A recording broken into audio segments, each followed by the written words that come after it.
This is my favorite Star Wars moment of all time.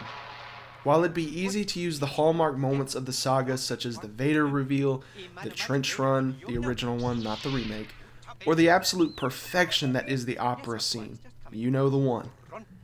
This scene always tugs at my heartstrings and really puts the entire series into perspective.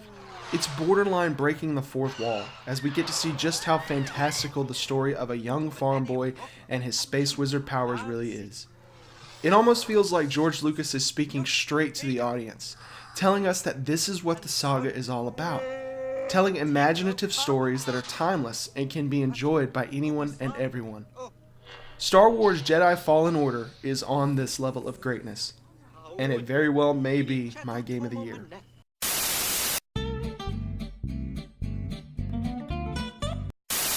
Jedi Fallen Order is the newest game from Respawn Entertainment, most famously known for the Titanfall series as well as the free-to-play hit Apex Legends, and it's the first single-player Star Wars game in nearly a decade. Announced at E3 2018, Jedi Fallen Order takes place around 5 years after Revenge of the Sith, during the early years of the Galactic Empire. You play as Cal Kestis, a Jedi Padawan who managed to survive the Jedi Purge, also known as Order 66, which resulted in the mass execution and hunting of all known Jedi. Cal has taken on a life of secrecy since the destruction of the Jedi Order, but is forced into action upon being discovered by the Imperial Inquisitors and faces the monumental task of rebuilding the Jedi Order, all while dealing with his past and the personal demons that reside within him. Now, my hype levels for this game were astronomical, to say the least. The idea of focusing on a Jedi that survived Order 66 has always appealed to me, and it's an idea that I really would have loved to see in a spin-off film, even though I'm not the biggest fan of the Disney-era films. Even with its lackluster reveal, I was thrilled to see Respawn was behind this game considering their incredible track record.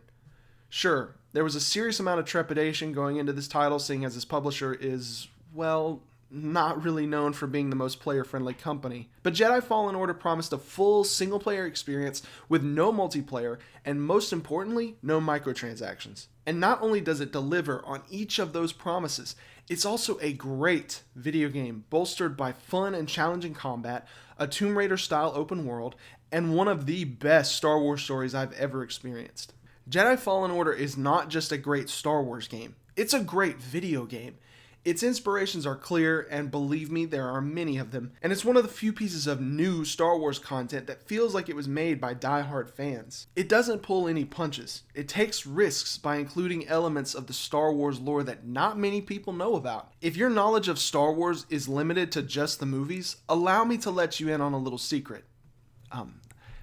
Star Wars can get pretty f***ing weird. Jedi Fallen Order not only understands that, but incorporates it into its story. I'm not going to spoil any of the major moments in the story because I do believe that if you're planning on playing the game, you should go into it knowing only the elevator pitch for it. But the story in Fallen Order, especially in the latter half, carries the very essence of Star Wars. There are so many incredible moments littered throughout the game, and much of these moments are things we've never seen in the films. Cal's story is one of redemption and self-discovery as he has to come to terms with his importance in the galaxy, as well as his memories of that fateful day when the Jedi Order was betrayed by the ones they trusted. Surprisingly, Fallen Order doesn't rely on nostalgia to carry the game forward. There are only a handful of legacy characters in the game, and none of them overstay their welcome. And the planets that you visit, with the exception of the Wookiee planet Kashyyyk, haven't really appeared in a lot of other canonical material. I really appreciated Respawn's creativity here, and it really makes a case for this game standing out as one of, if not the best Star Wars stories in the new canon. Across the 6 planets that you visit, you'll be treated to a variety of beautiful and sometimes chilling environments, all of which have their own unique aesthetic. It's a dark time. Make no mistake, Fallen Order looks really good. However, there were quite a few technical issues that I ran across in this department. The frame rate lacked consistency, and there were numerous occasions of texture pop-ins and Cal basically clipping through the environments. I didn't run across any game-breaking bugs, although I've heard there are a couple of them, which is a real shame considering just how great nearly every aspect of this game is. As much as I've enjoyed it, I think it would have been smarter for Respawn to delay it by a month or two just to add some extra polish to the game. Since we're still relatively on the topic of the story, I want to go ahead and discuss the characters. In short, I love them. A lot. I was surprised that I enjoyed Cal and his personal conflict as much as I did, seeing as his personality was one of my biggest concerns going in. A lot of the marketing material, of which there really wasn't that much, didn't seem to communicate that Cal was anything more than a conduit for the player to put themselves in the galaxy far, far away. And while Cal is mostly vanilla for the first half of the game, it's in the second half where he really shines. I also really enjoyed the side characters, Sierra, Grease, and of course BD1. These characters are brimming with personality, and each have their own purpose and significance within the story. I loved the minor interactions that you could have with each of them should you engage in the side conversations that are available. The game's main villain, the Second Sister, is also a highlight. I love that Respawn focused on the fact that the Inquisitors are fallen Jedi that have been tortured and warped to leave behind the light side in favor of the dark. While I would have liked to see more Inquisitors in the game, what we get with the 2nd and 9th is f***ing awesome. Let's move on to the gameplay. As I mentioned earlier, the inspirations for this game are clear as day. While this element of the game is not as creative and imaginative as the story, the gameplay is pretty solid. Think of the game as like a perfectly basic cake. Instead of 3 cups of flour, you have the Soulsborne Sekiro combat. Instead of 2 sticks of butter, you've got the Tomb Raider navigation. Instead of your dairy, you've got the Uncharted style platforming. And pretty much any other ingredient is just Metroid. It's as simple as that. It all comes together to create a very neat combination of familiar yet safe gameplay systems. You'll also get to customize various cosmetic aspects of Cal's appearance, including his clothing, your ship, and BD1. And oh, baby, yes, you can also customize your lightsaber components from the color of the blade all the way to the switches and the emitters. This was just awesome and gives you the opportunity to roleplay a little bit within Fallen Order. The combat is tough but rewarding, emphasizing patience and analysis of your enemy's attacks. You know, kind of carrying some of the core ideals of a Jedi. You'll have to learn when the time to strike is the most opportune, and every combat encounter will require your close attention to make it through. If your playthrough is anything like mine, you'll die. A lot. But the many deaths only serve to increase the sense of, wait for it, pride and accomplishment that you'll get from each victory. And the boss fights in Fallen Order are really something special. Each one of them serves as a test of all the skills you've acquired, and the interactions between Cal and each respective boss only help to heighten the tension between the two.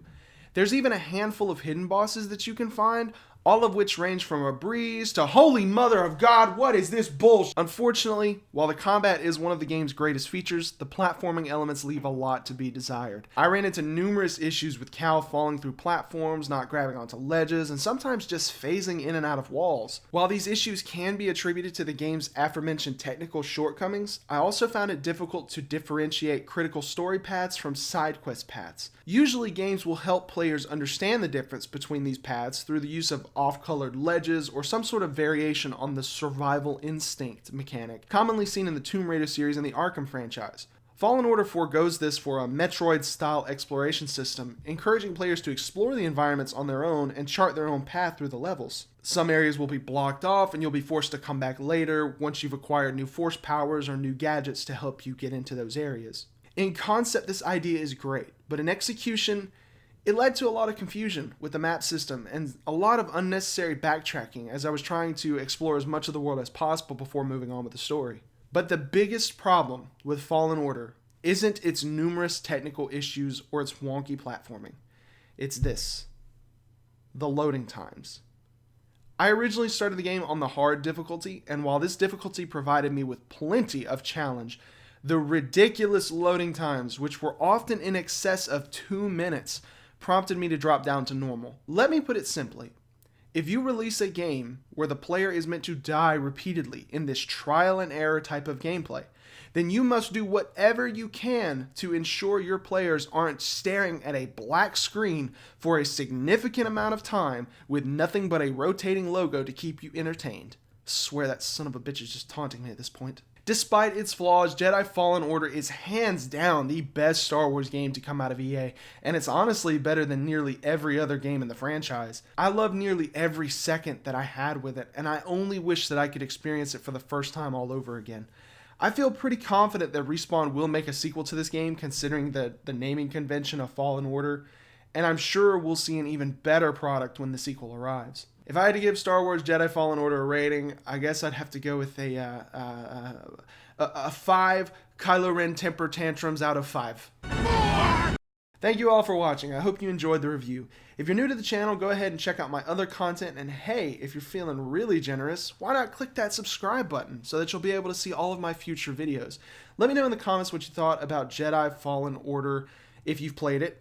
See you all on the next video. Hopefully I'll finally be able to finish Death Stranding at this point.